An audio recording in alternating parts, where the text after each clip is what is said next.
Inutile de venir pour le fameux cri, c'est un autre Édouard Munch que la Pinacothèque propose au public, avec des dizaines d'œuvres jamais vues provenant de collections privées et qui révèlent un peintre certes torturé, mais pas seulement.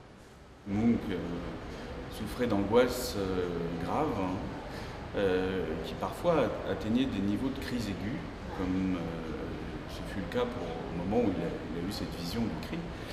Mais c'est vraiment des moments extrêmement parcellaires dans sa vie. L'ensemble de son œuvre est extrêmement, au contraire, calme, sereine, gaie, joyeuse, forte, puissante.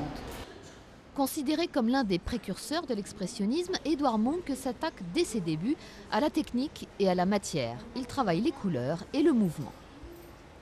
Il va être le premier probablement à penser ses œuvres non plus comme un artiste peintre, comme un peintre, mais comme un photographe ou comme un cinéaste, au centre pour lequel la préoccupation principale va être le mouvement.